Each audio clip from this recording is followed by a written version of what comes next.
থেকে আমি রাজ্যসভার এমপি করেছিলাম, কিন্তু আমি জানতাম না ও বাংলার আরেকজন বড় গদ্দার। বিজেপি লজ্জা করে না? তুই ভোটটা কেন দেবে মানুষ? কেন দেবে? শুনুন, আমরা মা দুর্গা পুজো করি হিন্দু, মুসলিম, শিখ, ইসাই, আদিবাসী, তপশিলি সবাই মিলে। আমরা মাঝের খান যাই, আমরা জাহের খান যাই, আমরা ঈদ মোবারক করি, আমি নিজেও ইফতার করি, আমি ঈদের দিন গেট্টুরের পেয়ারেও যাই, বড়দিনেও যাই, মন্দির, মসজিদ, গুরুদ্বারা, গির্জা, হিন্দু, বৌদ্ধ, শিখ, জৈন, পারসিক, মুসলমান, খ্রিস্টানি সবাইকে নিয়ে চলা, এটা আমাদের ছোটবেলা থেকে আমাদের বাবা মা শিখিয়েছে, এটা আমাদের স্বপ্ন। বিজেপির এত বড় সাহস, আজকে বলছে 3 মাস বাদে লক্ষ্মীর ভান্ডার বাদ দিয়ে দেবো। আমি তুই কে রে হরিদাস? কে হরিদাস?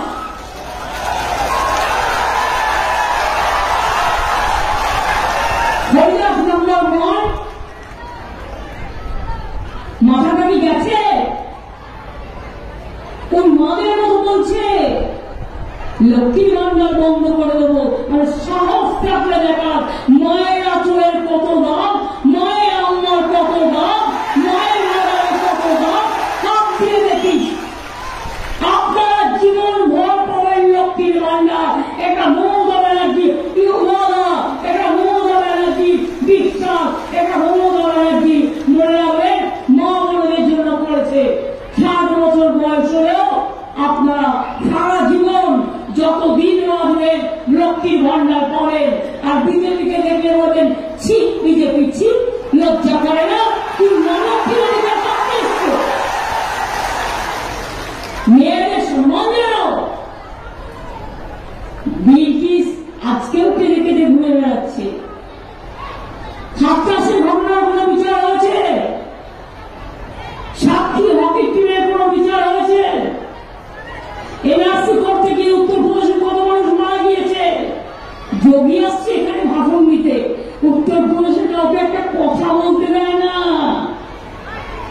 উনি নাকি পাহাড়ে আসছেন ভাষণ দিতে, বলি নিজের রাজ্যটাকে সামলাও।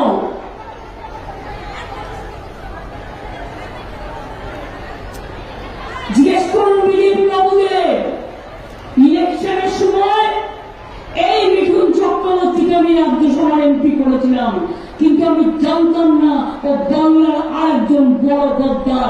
আরএসএস অফিসে গিয়ে মাথা নিচু করে নিয়েছিল শুধু নিজের ছেলেকে বাঁচানোর জন্য। আপনাদের মনে পড়ে? আপনাদের মনে পড়ে ছেলেকে ধরেছিল, বিএলপিতে গিয়ে হানা দিয়েছিল, সেই ভয়ে রাতারাতি গদ্দার চলে গেল মুম্বাইতে আরএসএস এর অফিসে, আর গিয়ে বলছে আমি বিজেপির সেবক আছি।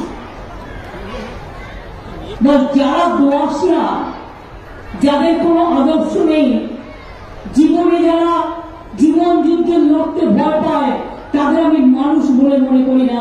যারা জীবন যুদ্ধে লড়তে পারে আমি তাদের মানুষ বলে মনে করি।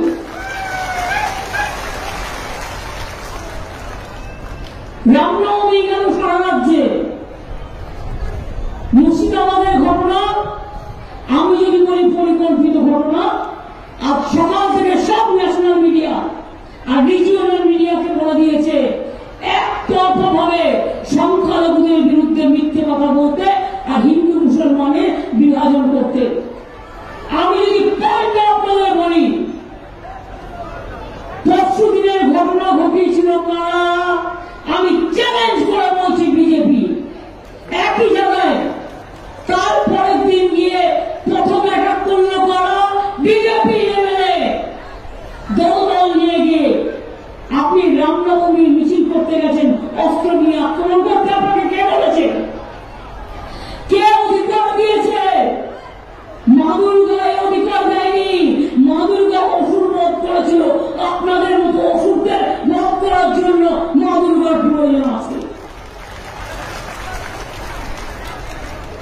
রাম তো নিজের চোখ দিয়েছিল নজরুলকে দিতে গিয়েছিল, আর আপনারা মানুষের চোখ কেড়ে নেন। 19 জন আহত হয়েছে, 80 আহত হয়েছে। আমার কাছে ছবি আছে, মাথা ফাটিয়ে দেওয়া হয়েছে একটা কমিউনিটির লোকের। আমি উত্তেজনা ছড়াতে চাই না। আমি যদি জিজ্ঞেস করি বিজেপি কমিশনকে, রামনবমীর আগের দিন